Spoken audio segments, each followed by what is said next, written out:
네, 이어서 이거는 현장의 교사들이 이제 근무하시면서 그러니까 여러분 선배 선임자들이죠.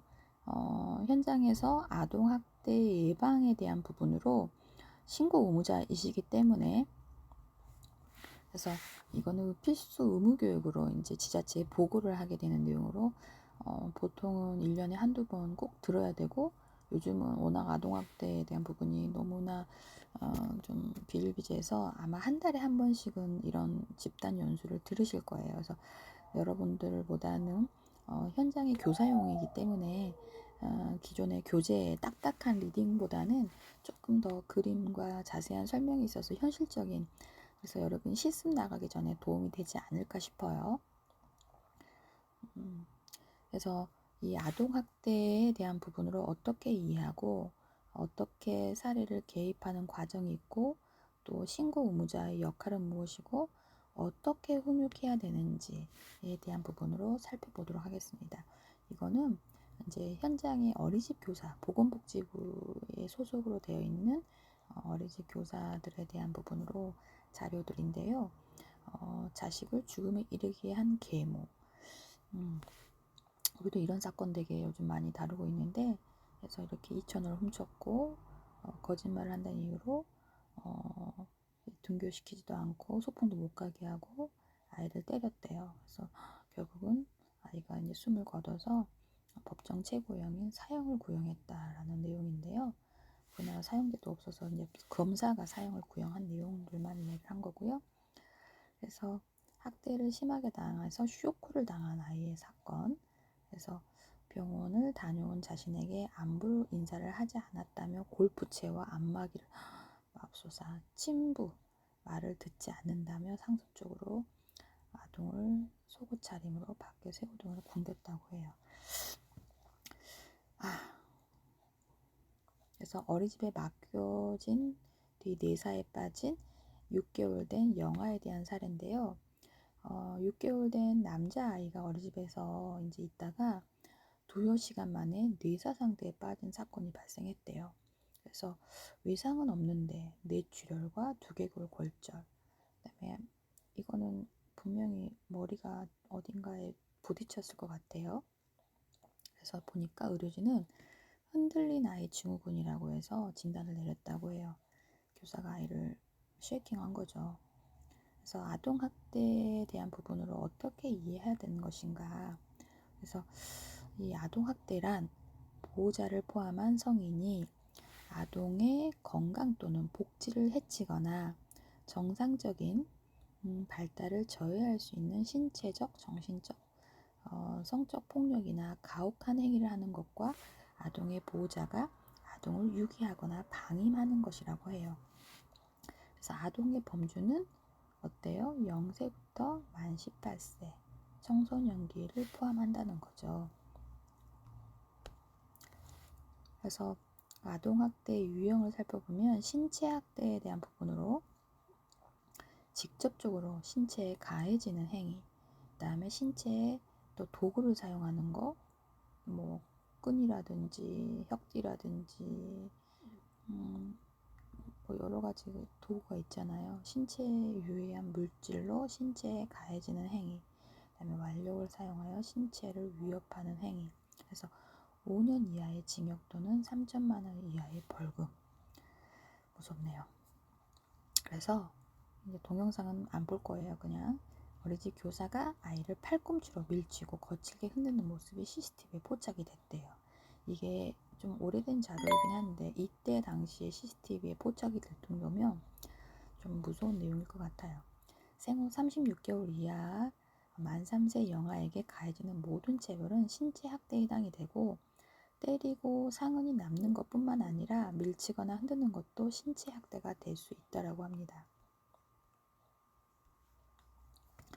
정서학대는 보호자를 포함한 성인에 의해서 아동의 건강, 복지를 해치거나 정상적 발달을 저해할 수 있는 정신적 폭력 또는 가혹행위로서 아동에게 행하는 언어적 폭력, 정서적 위협, 감금이나 억제, 기타 가학적인 행위를 말합니다. 그래서 언어적 폭력 행위는 정서적 위협, 아동에 대한 비현실적인 기대, 강요를 하는 행위고요.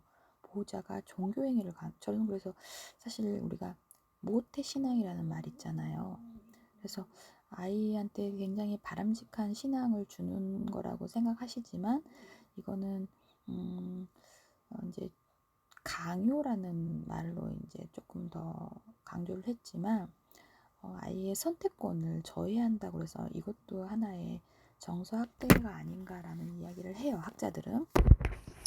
아이가 태어나자마자 엄마 뱃속에서부터 모태신앙을 하는 부분이 있는데 이게 뭐 불교라든지 기독교라든지 뭐 천주교라든지 여러 신앙들이 있지만 그 아이가 이제 살아오면서 그 이제 과정들을 거치면서 종교가 어떤 부분으로 변형될 수 있지만 그래서 그 선택권을 줘야 되는 건 아닌가 이런 부분에 대해서도 이야기를 합니다. 그런데 이제 여기서 말하는 종교의 행위는 결국은 이제 지나치게 강조한다는 부분이죠. 그래서 비교, 차별하는, 왕따시키는 행위. 너는 왜 그러니 이런 부분들. 너네 형은 안 그러는데 동생 너는 왜 그러니 이런 부분들. 그래서 얼마 전에도 이런 뉴스가 있었는데 이런 뉴스는 종종 보는 것 같아요. 되게 공부를 열심히 잘했는데 자살해버리는 경우도 있잖아요. 고3 아들이 성적 강요하는 엄마를 살해하고 세상에 8개월째 방치를 했대요. 시체가 얼마나 썩었을까요? 그 아이가 그 급분한 마음을 삭히지 못하고 스트레스를 주는 엄마에게 가해를 해서 어떻게 처치를 못 해버린 거죠. 전국 모의고사에서 1% 안에 드는 우수한 학생이었대요. 서울대 법대 스카이캐슬 같은 케이스인가 봐요. 엄마의 요구에 모의고사 성적표를 전국 62등으로 위조하여 뭐 엄마에게 보여주었고 엄마는 1등을 하라고 했대요. 62등도 위조한 건데 그래서 굉장히 스트레스를 많이 받았겠네요. 그래서 이런 압박을 견디지 못하고 어머니를 살해하고 안방에 사체를 8개월간 방치한 내용입니다. 그래서 이 아이가 이미 정서적으로 심리적으로 피폐해진 거죠. 공부만 1등을 강조하는 사회에서 아이가 그 몸은 건강해 보이지만 마음과 정신이 피폐해졌을 때 이렇게 무서운 사건이 일어날 수 있다라는 것들. 그래서 비현실적인 기대, 강요가 여러 가지 참극, 후유증을 보여주고 가져오고 극단적인 결과를 초래할 수 있다라는 거. 성적 학대는 이제 어른들이 성적 만족을 위해서 아동을 관찰하거나 아동에게 성적 노출을 하는 행위, 그 다음에 추행하는 행위, 유사행위, 성교를 하는 행위, 성매매를 시키거나 성매매를 매개하는 행위 이런 것들을 이야기할 수 있습니다. 성학대가 보고되지 않는 이유를 살펴보니 이게 학대인가? 라고 하는 인지하는 어려움이 있습니다. 그 다음에 신빙성, 아이들의 말에 대한 부분, 그 진술을 했을 때 법적으로 신뢰성이 얼마만큼 인정이 되느냐라는 부분이 있고요. 그 다음에 친족 내 성학대, 그래서 성학대의 경우 다른 가족 구성원이 진술하지 않음으로써 가족 간의 그런 불편함에 대한 부분으로 이제 보고되지 않는 부분이고 또 사실 수사에 어려움이 있습니다. 이제 성학대에 대한 부분은 산부인과 의사가 그런 부분을 진료하는데 시간적인 제한이 있거든요. 그래서 수사 과정 중 성적인 이슈에 관한 진술의 어려움도 있고요. 또 성에 대한 금기, 조심해야 될 것들, 성에 대해 말하는 것을 금기시하는 부분입니다.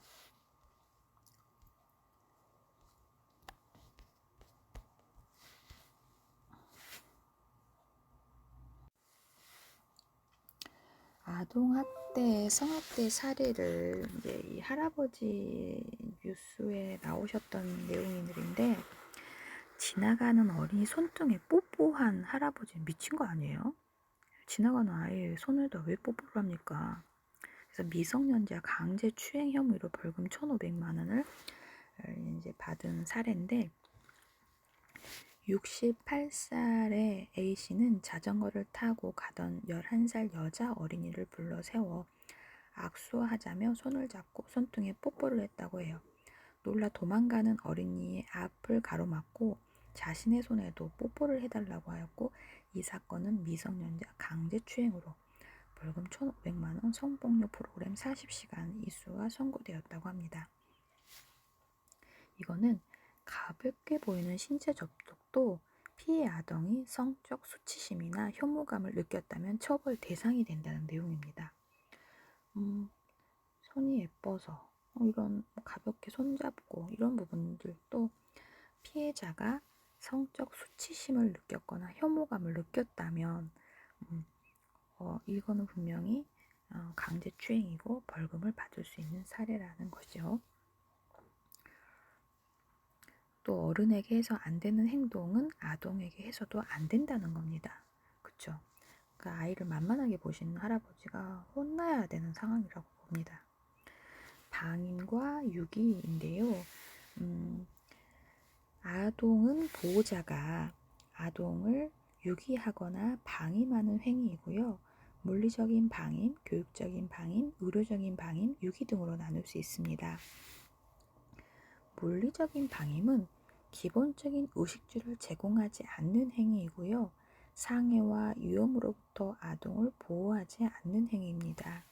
교육적인 방임은 보호자가 아동을 학교로 해도 의무교육인 우리가 요즘은 이제 고등학교까지는 아직 아니지만 또 초등학교, 중학교까지는 의무교육으로 보내야 되거든요. 학교에 보내지 않았을 때 이제 검정고시라도 보내서 그런 부분에 합류할 수 있게 해줘야 되는 게 부모의 역할인데 그렇지 않았을 때 교육적인 방임이라고 처벌을 받을 수 있습니다. 그래서 아동의 무단 결석을 허용하는 행위, 의료적인 방임, 아동에게 필요한 의료적 처치를 하지 않는 행위, 예방접종이 필요한 아동에게 예방접종을 실시하지 않는 행위입니다.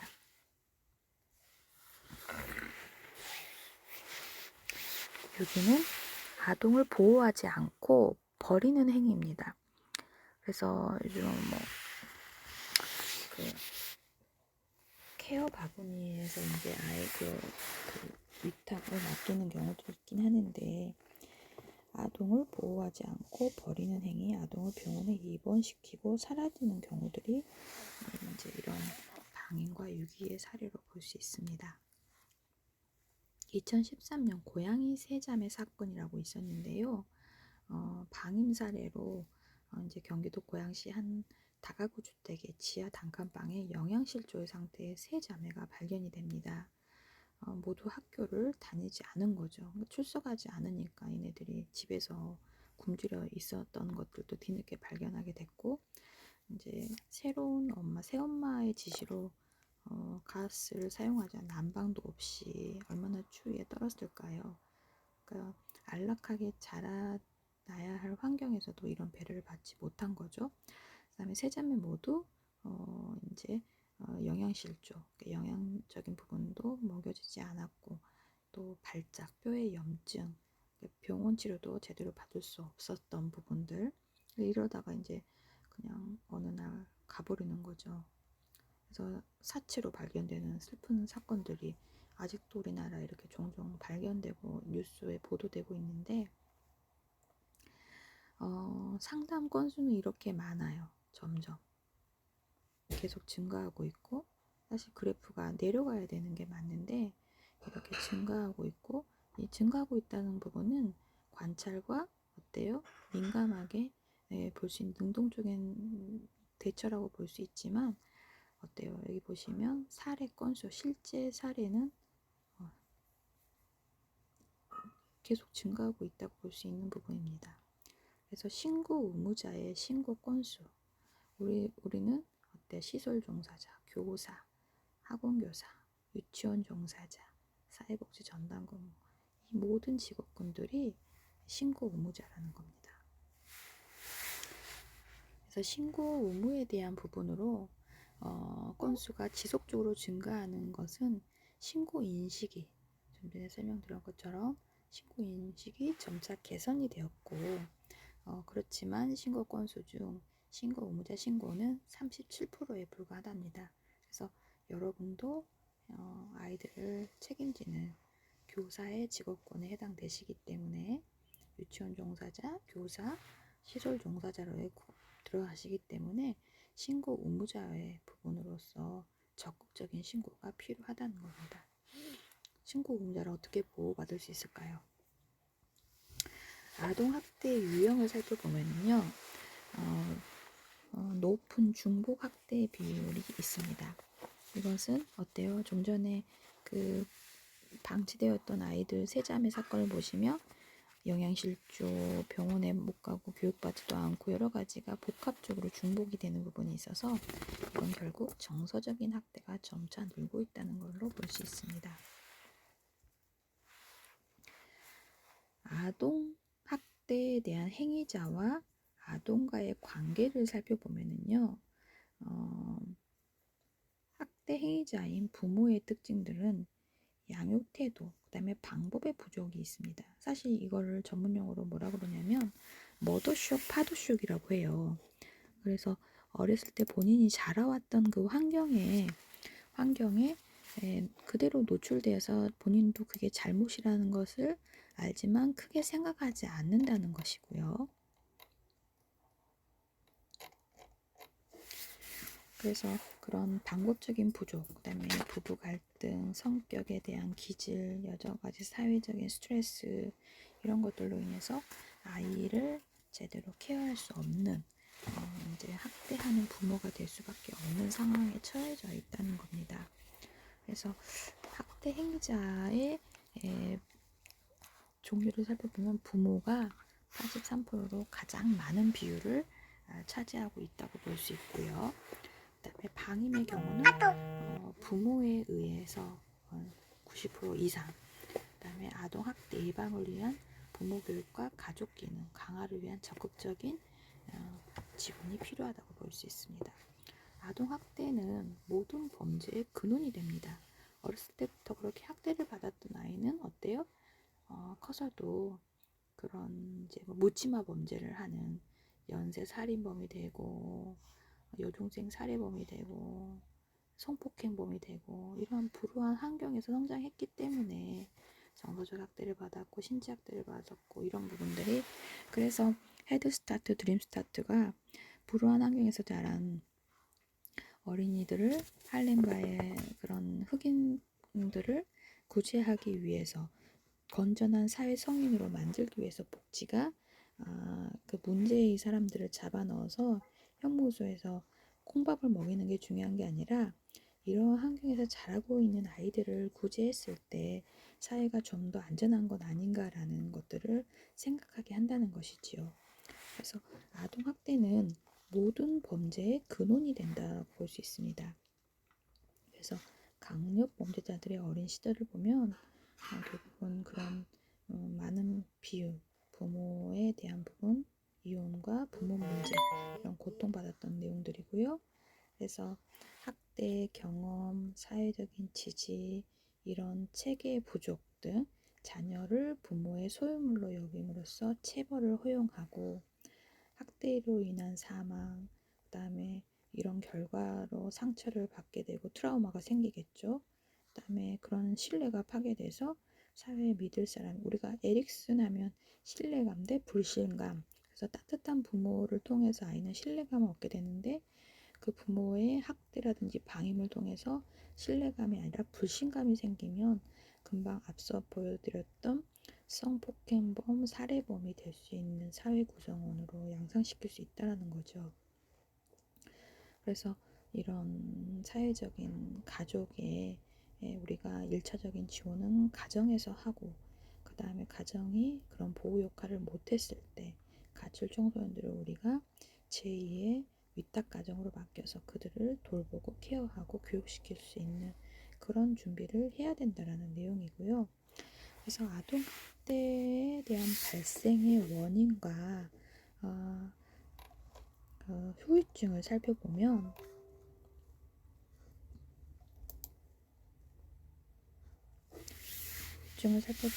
아동학대는 아동이 가진 여러 가지 특성과 아동을 둘러싸고 있는 부모, 가족, 사회, 주변 환경과의 역동적인 관계를 고려할 필요가 있습니다.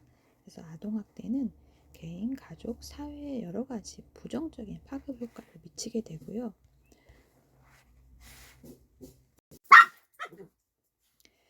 신체학대, 정서학대, 방임, 유기에 대한 후유증으로 피부결손, 화상, 이런 신체 손상에 대한 부분 결국은 사망에 이르를 수 있고, 심리, 정서적인 손상은 정신병리적인 문제까지도 가져올 수 있습니다. 성학대에 대한 후유증으로는 이제 학교에 갔을 때, 학교 가기 전, 그 다음에 청소년이 됐을 때에 대한 후유증으로 구분을 할 수 있는데요.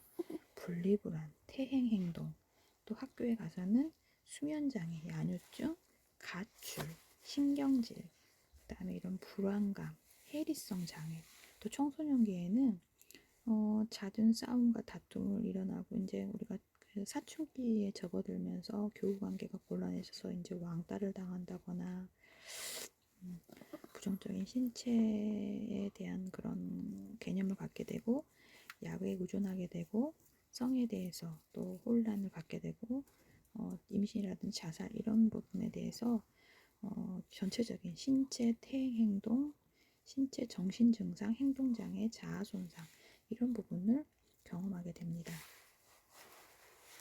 아동학대 가해자에 대한 처벌 및 피해 아동 보호를 강화하기 위해서 5년 이하의 징역, 3년 이하의 징역, 너무 약하지 않나요, 여러분? 좀 더 강해야 된다고 생각해요.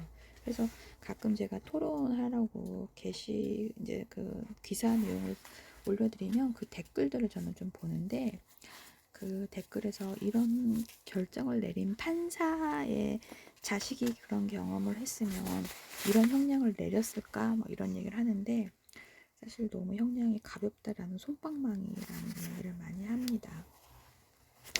그래서 아동보호 전문기관장이 피해 아동을 보호하는 명령 청구 이런 부분들이 가능해져서 아동보호 전문기관장의 그런 권리, 권력 이런 부분들을 요구하게 되는 부분이 있습니다.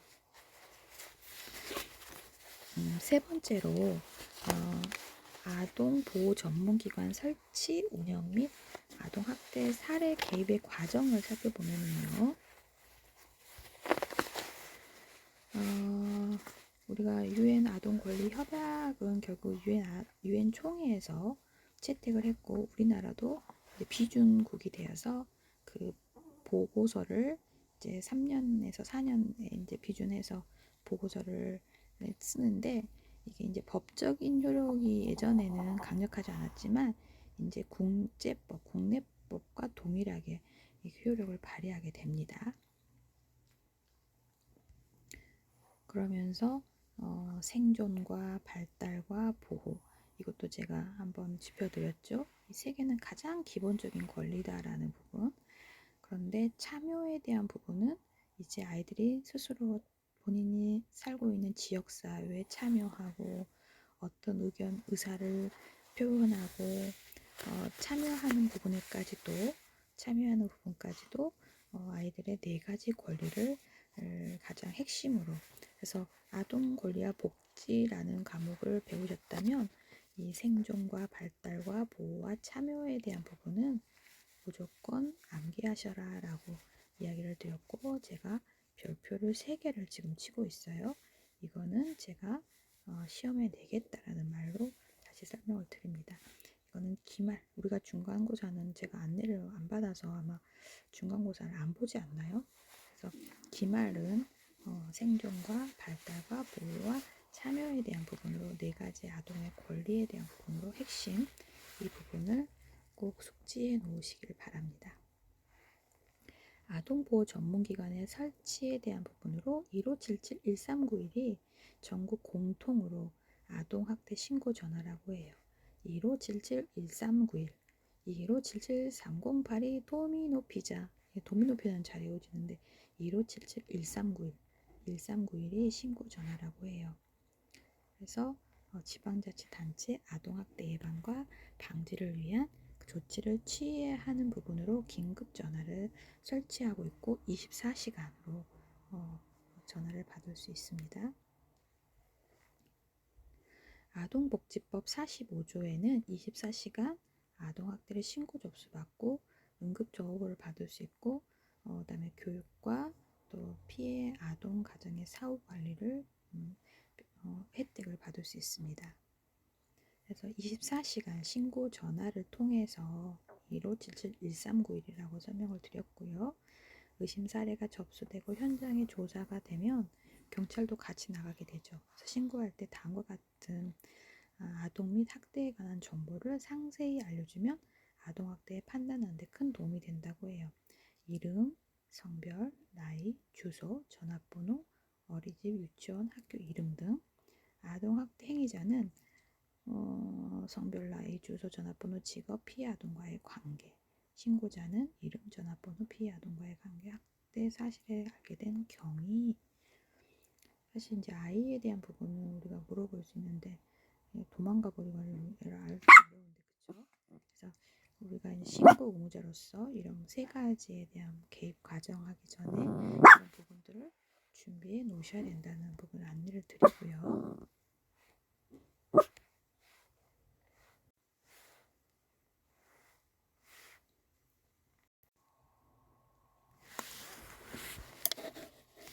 PPT가 다음 장으로 넘어가지질 않아서 잠깐만요. PPT가 에러가 나서 다음 장으로 넘어가지질 않네요.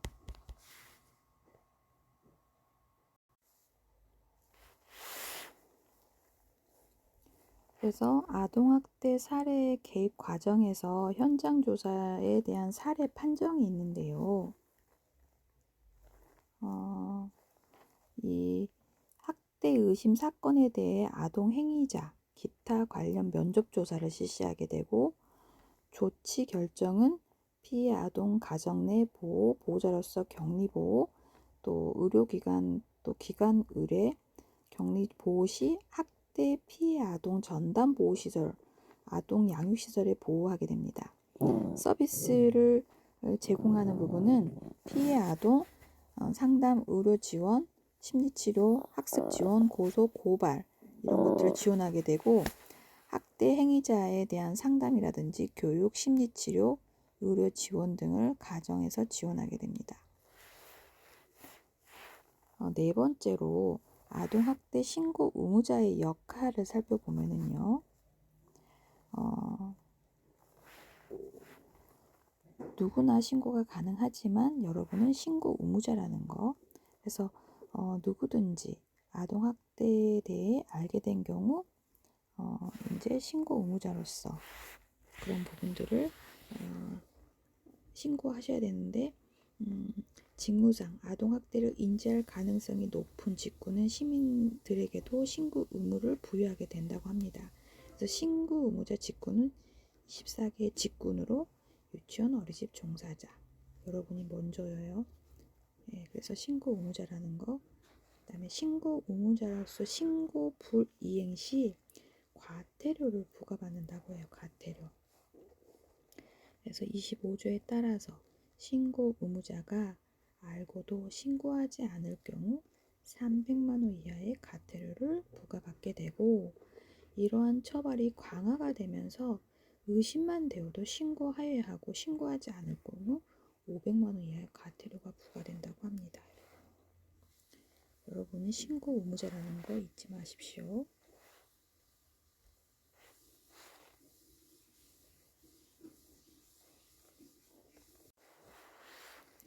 아동학대를 발견하는 신체학대의 사례인데요. 넘어져서 생기기 어려운 부분의 상처에 핥히거나 손으로 맞은 자국, 넘어졌다고 거짓말을 했나봐요. 근데 또 이렇게 체불도가 그대로 드러나는 상처들. 그래서 의심스러운 경우 어떻게 해요? 1577-1391로 신고하셔야죠. 그 다음에 아동학대에 대한 신체학대. 대부분의 화상 자국은 아동학대와 연결된 가능성이 높으므로 주의 깊게 관찰해야 된다고 합니다. 그래서 뜨거운 물, 다리미 이런 자국들. 그래서 상처에 대한 보호자의 설명이 일치하는지 그래서 의심스러운 경우 1577-1391로 신고하셔야 돼요.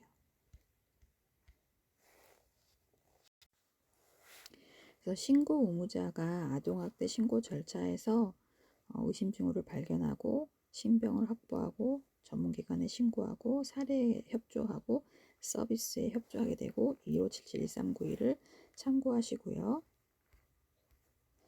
그다음에 그런 여러 가지 신고할 때 유의사항은 가능한 증거를 사진으로 확보해야 되고, 그다음에 옷을 갈아입히지 않는다고 해요.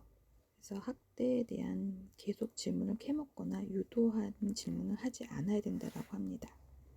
그래서 여러 가지 신고 의무에 대한 불이행에 대한 처벌 사례가 이렇게 해서 과태료를 부과받았던 것들을 좀 참고하시고, 여러분은 신고 의무자로서의 그런 준비를 잘 하시기 바랍니다.